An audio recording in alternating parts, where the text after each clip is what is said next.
Hello everyone. My name is Tarek. I am from User Flow Technologies and I am here with my partner Shail. And today we are here to interview a guest who has actually graduated from GCM.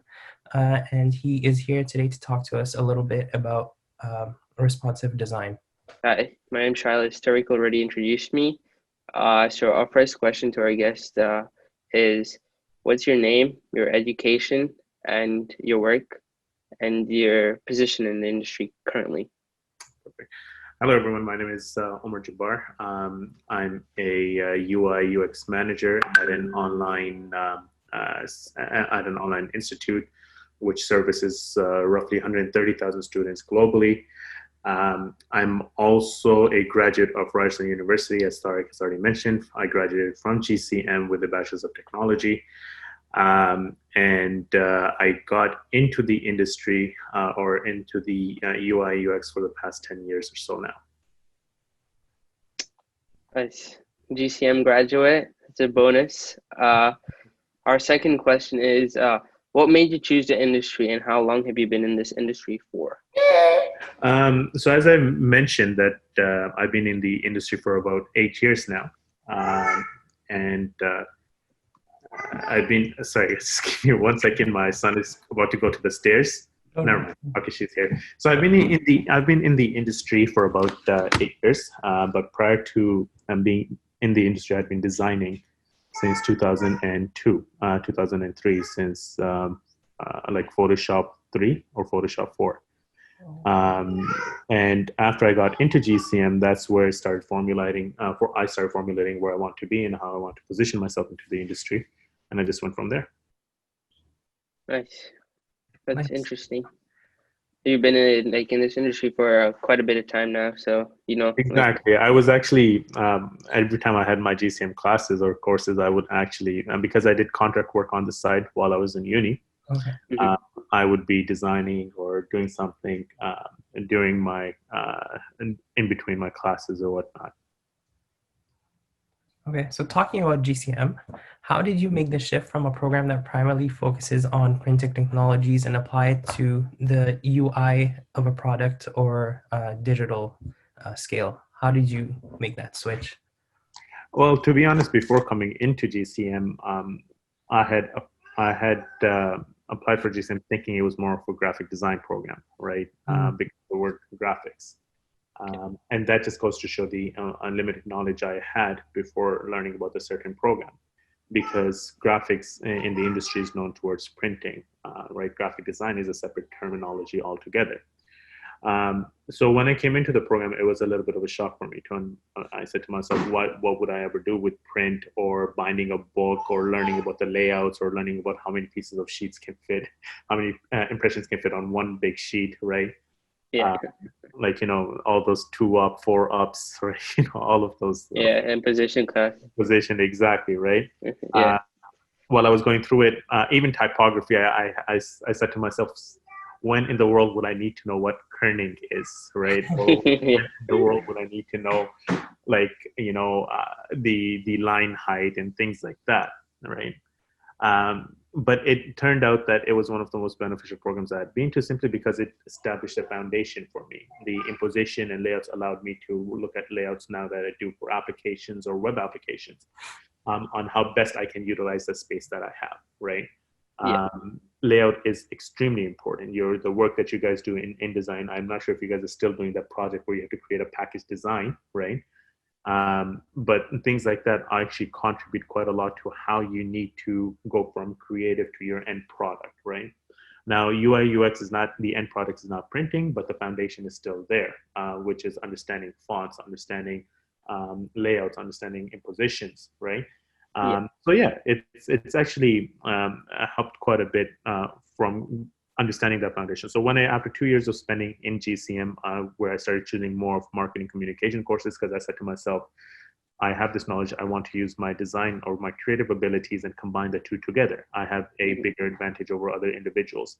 So I went into marketing communications towards the creative side, looking to work in ad agencies and whatnot.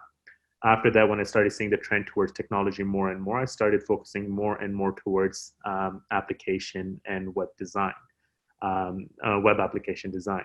And that's where I had the foundation of UI UX. Okay.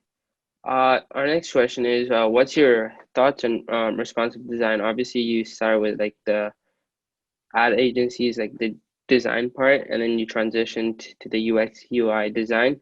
And now, since you're in this industry for a bit of time, what are your thoughts on like responsive design? So responsive design is a byproduct of good UI UX foundation, right? If you are looking towards excelling in excelling in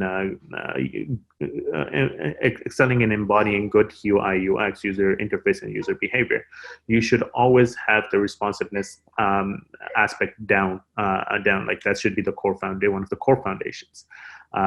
For example, our we have 5 or 6 products. All of our products, nearly 85 to 87% of the users that come to our websites or engage with our products do it via their mobile devices, either through tablets or cell phones. So it's no longer just about creating something for our websites. It's about how users can take from the website and go towards the mobile as well. In fact, now mobile is even more important, where if you look 7, 8, maybe 9 years ago, this traffic, instead of being 87 to 13% split, was more so 55 to 45% split, right? So there was still a huge chunk that would prefer to use the desktop version of the websites, but now more and more users are preferring to use the mobile devices.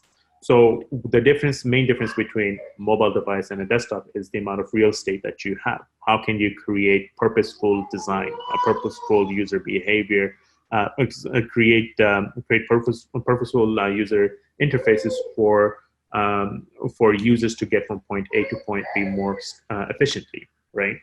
And this is what it boils down to, is that is responsive design. So now we're not planning for the website, the desktop version first. We're saying, okay, now let's plan for the mobile user in mind first. And now when the user switches immediately from their mobile browser to their desktop browser, the experience should be seamless, meaning font should be legible. If it's on mobile devices, the ideal font is 18 point. On the desktop, it should be 16 to 18 point as well, meaning it shouldn't shrink or it shouldn't become pixelated. Same thing with pictures. If the pictures on mobile devices are smaller, obviously when you go on desktop, it needs to expand, right? So we need to create room for that, and we need to be able to scale from mobile to desktop as well, and not just from desktop to mobile. Yeah. Right. Elaborating on the last question now, what are the benefits of responsive design as a user experience tool, and how do you utilize responsive design in your work? Basically what I had mentioned prior to this, right? It's all about the key word in user interface is the user, right? It's what the user would want. And the user needs that seamless experience that gets them to point A to point B, where they want to get to and how quickly they can get to it, and how simple it is for them to understand that point of action, right? So responsive design, as I mentioned, is one of the core foundations of good UI UX. And if we are going to be successful in this field, that's going to be one of your most core, the most important core concepts that you have to carry forward with, right? Usability will not be there. For example, as I've said it before, is that if you're on a mobile device and all of a sudden you're onto a desktop, but you still see everything very small, the text is very small, the pictures are very small, you're not going to be inclined towards that page, or you're not going to be inclined to engage with that page. In companies, in corporations, and businesses, and organizations, our bottom line is always either profit or revenue, right? How are you going to maximize that? Now, if a user is coming to buy their product, and sure, their desktop versions are looking really nice and clean and simple, it's really easy to buy something on desktop. But as soon as they go from desktop to mobile and want to experience the same thing, now they have to scroll. That user is not going to be engaged anymore. They're going to feel left out. So that's why responsive design is really important for companies. Not only is to cater to our end user, but also to cater to our bottom line as well, which is either revenues or profits. Yeah. So going off your last answer, how has this trend affected the way we experience technology today? So you said, compared to the last 5 to 10 years, you said responsive design, like you should start on the phone and then go to the computer. So it's like a seamless transition. Obviously, it's not always been this way, and the technology has developed, I guess. So how has this been? How has this trend like been affected? I've been actually monitoring because when I started working at the organization that I'm working at, I started off as a marketing communications manager. And a part of marketing communications manager and now the UI UX manager is understanding analytics and understanding user behavior. How are people engaging with our products, right? And if you look at the, when you're studying analytics, and if you look at the user's devices or the browsers that they're accessing or engaging with our products, you can see this downward trend on desktop and upward trend of mobile, right? Where less and less people are utilizing the actual desktop version of the website and more so logging on from their phones or their devices because it's just simpler and easier. And why is that? Is because on your mobile in an app, it's much quicker to do an action rather than to go on a mobile site or mobile version of the website or to go on the desktop version of the website, right? That ease of access is reducing the time for a user to buy something or for the reducing the amount of time it takes for the user to commit to something or do something or perform an action, right? Mm-hmm. So in the future, what this is going to end up happening is now it's going to start going into your multiple devices. Like you have your fridges have smart fridges now with the screens on top of it, which bring another set of technologies that may not create ease right now, but will in the future somehow, right? That's responsive design. Now you're not just thinking about desktop or your mobile, but you're also thinking about, hey, it's going on a fridge or inside your car. Like I've seen Tarek's car, for example. Inside there, if you notice, they have a screen and it has an Android. It's an Android Auto, right? Now he modified it himself and he put it in there himself. But that smaller screen now, Android car needs to be able to fit into that, and how it fits into that to how. And then if you look at some other cars, they have even smaller screens. So do you see what I mean? Like it has to respond to either growth or decrease in the screen sizes or the ratios of the screen sizes. And the same thing goes with watches. In the future, what's going to end up happening is now Apple is really good at this. Google is really amazing at this. Is that how users engage with their smart devices, right? And how we can bring content to them even on the smallest of screens on your hands and whatnot. So this is where the future is going. You'll notice that right now, it's, for us, at least for our products, it's an 87% to 13% split. But year over year, you're seeing that uptick even more. And I predict in the next 5 to 6 years, you'll have even 95, maybe 96% of users engaged solely on mobile devices and 3 or 4% on the desktop devices. So continuing on the last question, you kind of started answering it already. We wanted to ask about your thoughts and insights on the future of responsive design. So how will it affect your work, if it will affect it positively or negatively? I think definitely positively. For any organization, the ability to reach more audience, the ability to reach more users is always a benefit to us. How we can tackle those audience and how we can bring our products to those end users is where UI UX managers come, right? As I given you the example now, it's not just about the phones and the desktops anymore. It's about your smartwatches, it's about your smart TVs, it's about your Xboxes, it's about your PlayStations. It's about how we can provide content to our users. It's about, like, you have your Apple TV, you have your Chrome TV now as well. Roku TV. You have all of these different devices and platforms now that you can actually push your content to. So now it's about how we can grow our content within these different platforms and how we can get to those different platforms. And as I've mentioned to you before, and I know your whole project is based on this core concept. It is about scalability. It's about always that growth, and that growth will always come with responsiveness, right? You're designing the most ideal user interface and planning for the best user behavior. Is going to have that responsiveness aspect at the core of it, right? And how we can bring it to different devices and how we can get users to engage more with our products. So you spoke about analytics earlier and how it's benefiting the trend of technology in today's world. So another way is our other question is, how do you measure your success in responsive design through numbers and analytics? So with in any given company that you'll work for, if this is the field that you're going into, as a UI UX manager, we have certain KPIs that we measure, right? Yeah.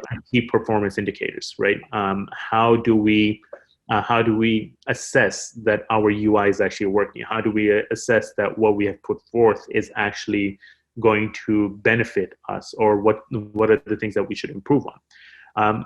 A lot of the times, especially when we are younger, for example, when I was in uni and I was just designing because for like flyers and posters, for me it was just about, oh, you know what's the most beautiful thing that I can create, right? Just to grab the attention. That's graphic design. But UI is more about what can I do to create simplicity for the user to commit a certain action, right? So these are the two different variances. It's not just so much about what you think, it's about what the user is actually doing. And that's where those analytics and KPIs come in, right? So some of the things that we measure, for example, if it's on a desktop or on a website, we have to measure the average session time. How long is a user engaging with our web page? How long is the user, how many pages does the user engage with? What is the bounce rate? What is the average session, average pages per session, right? How many unique users came and how many returning users came?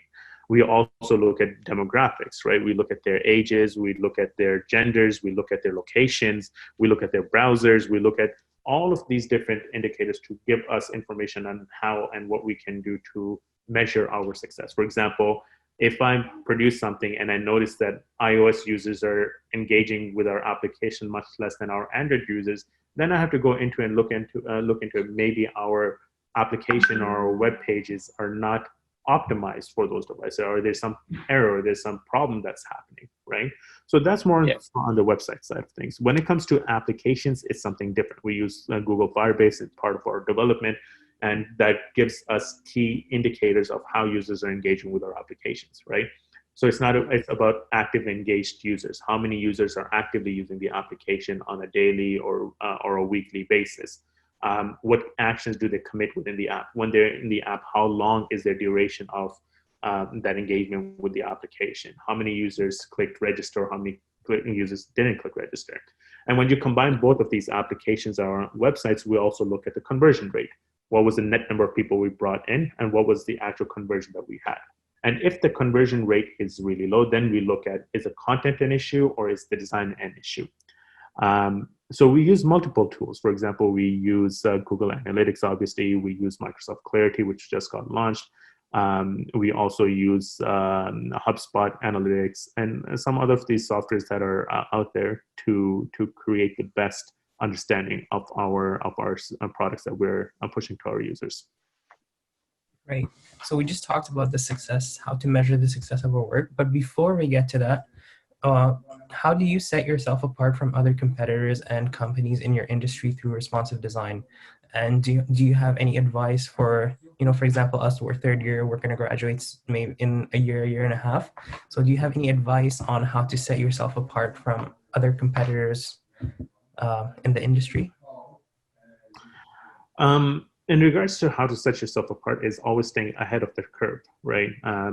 You'll see, for example, if you go to UpLabs or you go to some of these other UI, UX, or design inspiration-based websites, you constantly look at what the current trends are. You engage with as many applications as you possibly can on your phone. Don't look at an app just because it's an amazing app. Look at the app and how it functions. For example, if you're someone who uses Instagram quite a bit, don't look at Instagram just as your feed. If you're interested in this field, look at how they have placed everything. What is the reason why they use black text on a white background, right? What is the reason? Why is it that they have they have the Instagram stories nested in a certain way? Why is it that when you click on the right-hand side of the screen, it goes to the right, and when you click on the left, it goes to the left? Why not just swipe? And when you swipe, why does it go to the next person? So these are small things that you can do to try to understand how many of these successful applications are utilizing UI, UX, and responsive design to cater to their users, right? So start doing that. Understand that. Don't look at applications just for what it do for the gratification that it gives you. Look at an application for what it can, how you can learn from it. So what we do is to stay ahead of the curve is exactly that, where we don't stay stagnant. We have consistent revision cycles, meaning if we consistently add to our UI UX, we consistently add to what benefits we can give to users by engaging with our products. It's not just simply about you have a template and now we're going to use this template for years and years on end, because people do get bored when they see the same thing over and over again. So what we do is we try to change it up. We try to create faster UI revision cycles for our applications, for our products online, etc. And that's how we stay ahead of the curve usually. Right. Thank you very much for that. So we have reached the end of the interview. So on behalf of the whole team at Userflow Technologies, we would like to thank you for taking the time and answering our questions and giving us some of your expert advice. So yeah, thank you very much for taking the time, and we hope to be in contact with you in the future. You're welcome, guys. Thank you. Take care. Take care.